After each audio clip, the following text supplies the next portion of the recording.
Mike Wieben and Tom Dokken from Dokken's Oak Ridge Kennels, Dr. Seth Bynum from the great state of Washington, Josh Miller with Riverstone Kennels, and Susanna Love and Ronnie Smith. So I really do appreciate you guys. You know that. I mean, I know how busy you are and what it takes to get away from everything. So thank you, and thanks for all of 3 of you.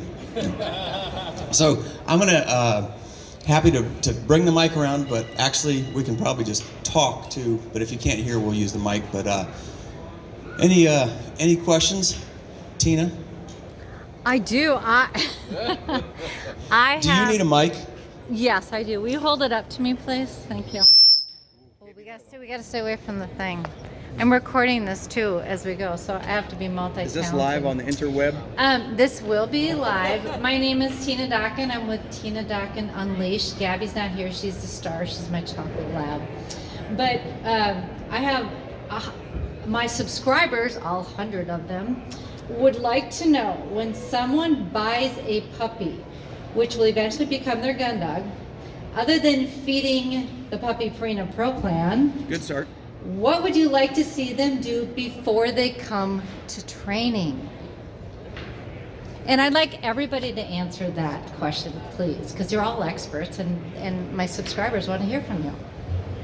So prior to their arrival for training, we would like to see a dog that has at least been taught some things. You know, there's some boundaries, and that could be as much as not getting on the furniture, not rushing out of the door in front of you.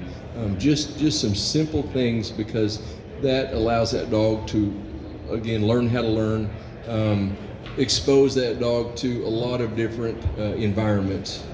That way that the dog will have some bounce back, some refuel from things that startle it initially. And a high prey drive. So social skills and a high prey drive, desire for game, because that's what will sustain that dog through the training process.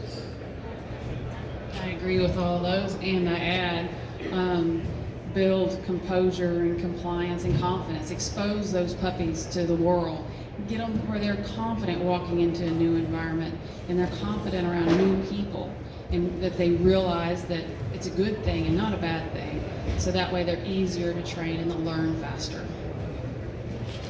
I would agree with all of that. On top of obedience, socialization is a big one. Building that bold, confident puppy is really, really important.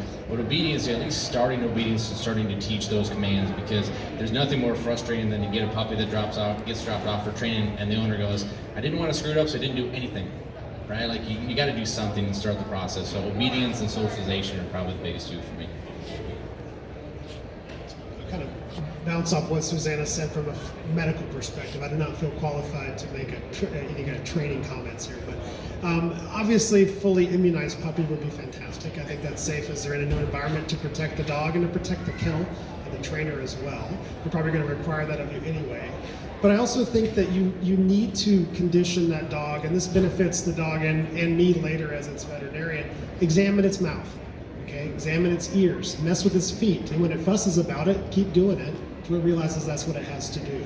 You will save yourself so much money in the vet clinic if I do not have to sedate your dog for every single thing I have to do to it, right? That's just part of being an owner as well, so that's my recommendation on the same spin.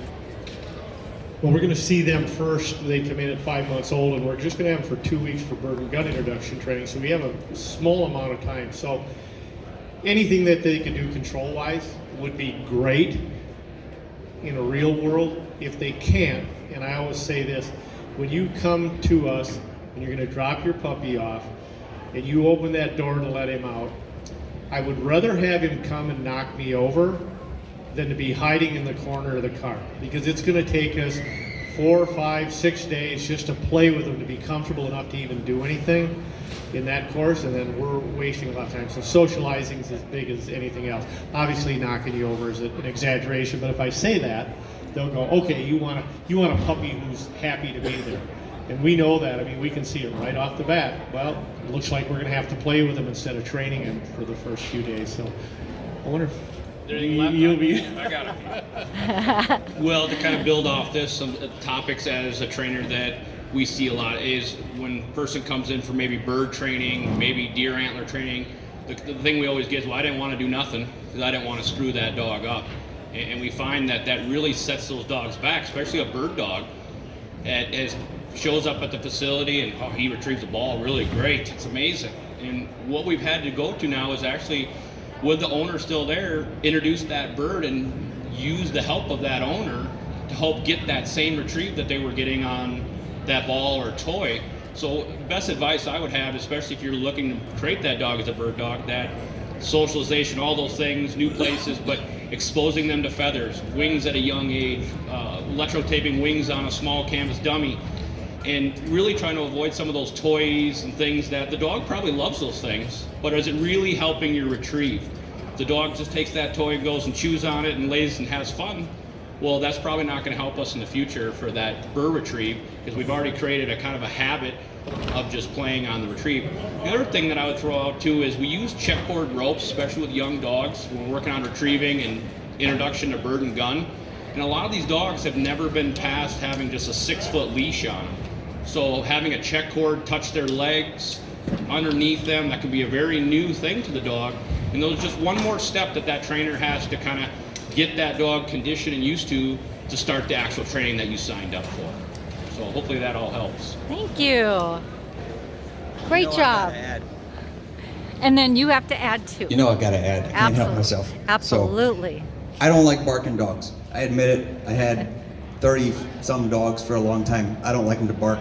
I train them early not to bark. It's not acceptable. There's no reason for a retriever, a bird dog, anything to bark. And the sooner you can teach them that they're not allowed to bark, it's out of the way.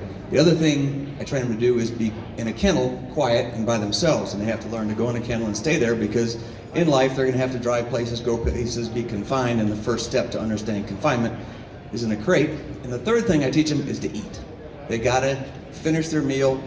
Free feeding dogs is never a good idea. I know a lot of people do it, but if you free feed them, you don't know if they're eating, if they're not eating, if there's fire ants in their food, if you're in Texas. And the guy the other day, he takes his dog on a hunting trip and he can't get him to eat. You learn pretty quick as a puppy. They put it down, they eat it. If they don't eat it, it gets picked up. And the next feeding, the food goes down. They learn really quick. I've never seen a dog starve to death. So those three things I think really help get a puppy on a good road, you know, as a 8-10 week old puppy. Thank you, everyone.